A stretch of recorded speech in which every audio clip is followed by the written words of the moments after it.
Hello and welcome to another episode on the Public Global. I am Ajay Prakash. Let's talk about Mohan Bhagwat today. Now, it's not very often that Mohan Bhagwat wakes up from his slumber and then goes out and makes a public statement which in itself may or may not be rational, but it sure does create some discomfort within the Bharatiya Janata Party. Both these statements have ruffled feathers within the BJP since the current ideology of the Bharatiya Janata Party under the Modi Shah regime does not subscribe to either of these two statements. Now, Bhagwat is not such a person who will wake up by himself and go out and make such statements. Someone must have woken him up, nudged him, written the script, given it to him. He has gone out and then read that script. So, in today's episode, I'll try to address these two questions.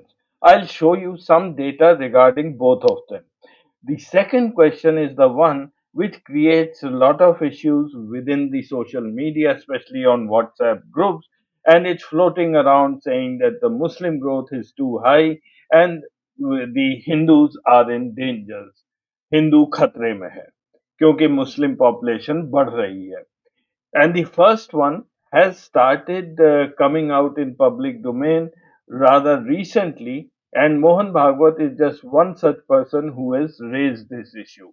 Is our fertility rate or population growth becoming a real concern, or it's just pure politics? It is rather ironical that Mohan Bhagwat should come up with such a statement because it was not too long ago that in April 2022, Rakesh Sinha, who is a member of the Rajya Sabha from the Bharatiya Janata Party, and he is a well-known RSS ideologue.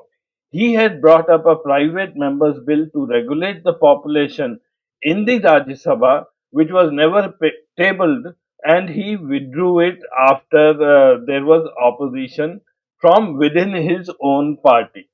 The then Union Health Minister Mansukh Mandviya said that population control should happen by creating awareness among the people and it should not happen by force and being made compulsory.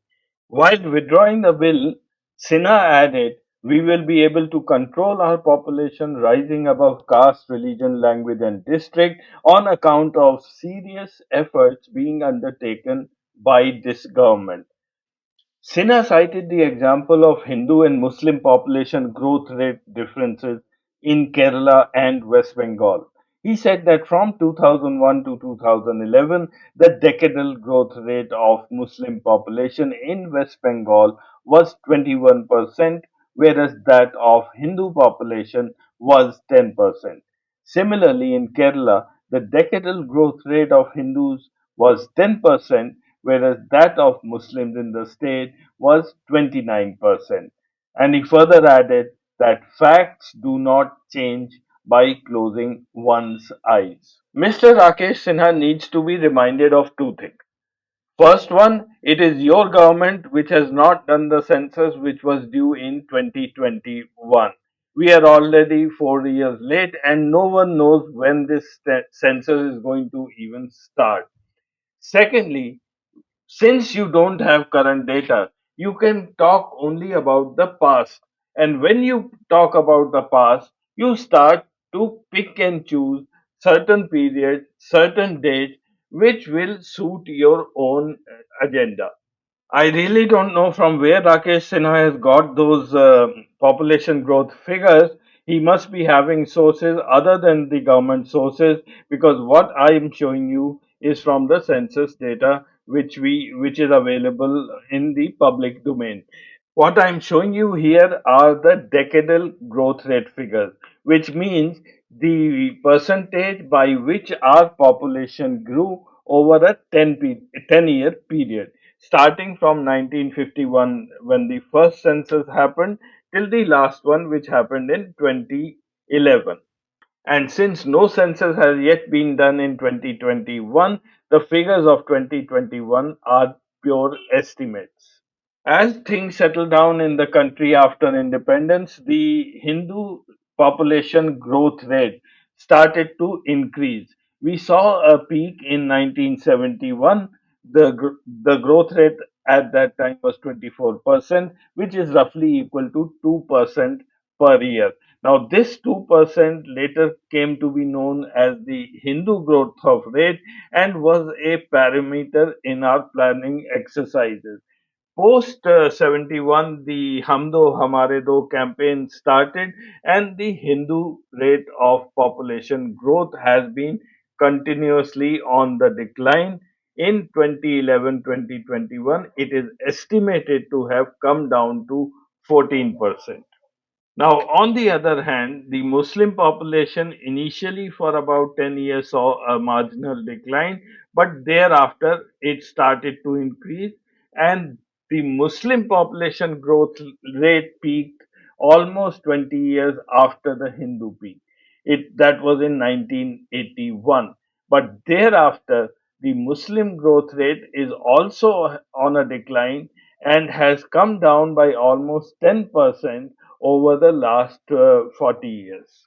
Now, it may not have gone unnoticed to note that the Hindu rate of growth has always been less than the Muslim population growth in the country right from 1951 onwards. The difference has been 7 to 8%. However, after 1981, the Muslim population is on a decline faster, and currently the difference in the two growth rates is about 6%. And later I'll show you that this gap is going to narrow down very fast. Before I come to the next section, I just want to show you some reactions to what Mohan Bhagwat said. Mohan Bhagwat advocates for a three-child norm, citing demographic concerns. Experts argue against reversing the family planning policies, which have been in existence for the last 50 years. Empowering women's choices is the key to addressing population issues. To Mohan Bhagwat's statement, here are some political reactions. Disgusting backward thinking. If declining fertility rate is the issue, then Bhagwat should start with Modi and Yogis. Congress and All India MIM have made such statements. We don't support the RSS, but if something is right, we will support them. Samajwadi Party, they sort of subscribe to what Bhagwat is saying. And MK Stalin, he has already said that I have urged people to have more children. 16 children per family is what he is advocating. Now, this is pure politics in play. None of these people are addressing the real problem which India is going to face in the next 10 15 years. Just to get the definition of fertility rate to you, the total fertility rate of a population is the average number of children that are born to a woman over her productive lifetime, assumed to be between 15 to 49 years, and if they were to live from birth until their end of their reproductive life. As of 2023, the total fertility rate varied widely across the world from 0.72 in South Korea to 6.73 in Niger, which only means that South Korea is going to vanish very fast from the world map and Niger is going to stay here for a very, very long time. A good fertility rate in India is considered to be around 2.1 to 2.2, which means that every couple is going to leave behind two kids as their own replacement. And 2.1, a little over 2, is to account for the different kind of unplanned mortalities which happen in our life cycle and within our own system. So, have we reached our target of 2.1? Well, according to this global map from the population review, India is in the bracket which is shown as a fertility rate of 2 to 2.2. African fertility rate is well over 4, 5, and right up to 6, whereas the rest of the world in the blue color shades are less than the Indian rate, at least of 2, going down to zero point 0.8 to zero point 0.9, which is right now the China's fertility rate. So it's not only South Korea that should worry about its vanishing population. There is China who has to start worrying, and also Japan has to worry a lot.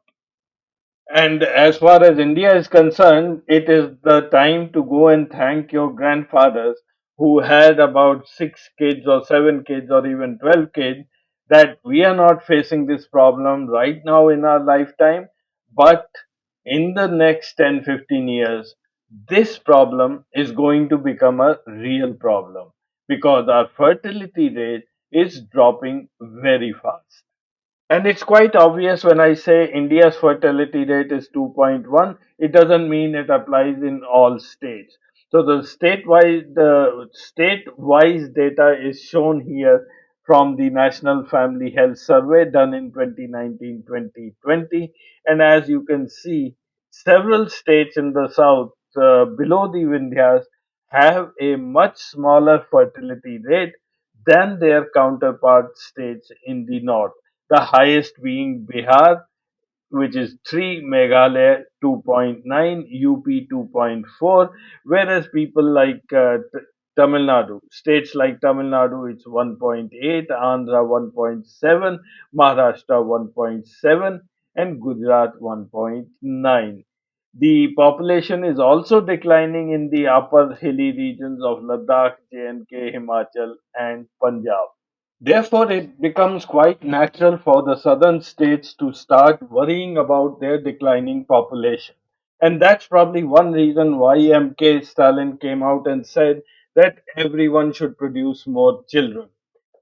Other than the southern states, there's not much of concern for the declining population, primarily because the states where BJP gets its maximum votes from, in those states, the population continues to rise. So when Mohan Bhagwat comes out and shows his concern for India's fertility rate falling below 2.1 and saying the demographics will change, he's actually not worried about the declining population. He is actually politicizing that issue. While it remains true that the states below the Vindhyas are the ones who have largely contributed to India's growth.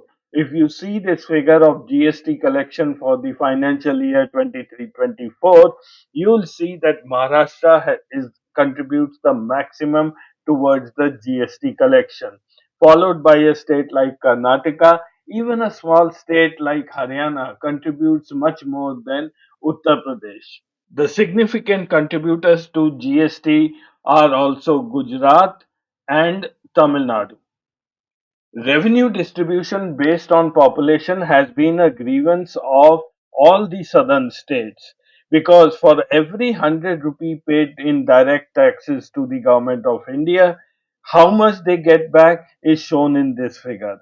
For instance, Tamil Nadu gets back only 29 rupees and 70 paisa. Karnataka even less at 13 rupees 90 paisa. And Maharashtra, who tops in the GST payouts, gets back only 7 rupees and 70 paisa for each for 100 rupees contributed to the central government. On the other hand, states like Uttar Pradesh get more than 3 times of what they contribute at 330 rupees.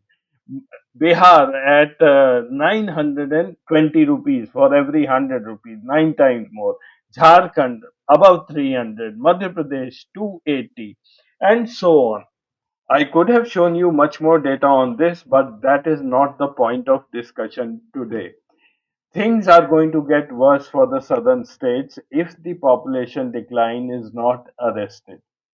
Let me now give you some data regarding the second question which I had put for today's discussion, that should we be worried about the Muslim population growth in India? The dominant headline across most publications emphasized the shift in India's demographic landscape, saying that Muslim population share increased from 9.4% in 1950 to 14.09% in 2015, marking a significant 43.15% rise.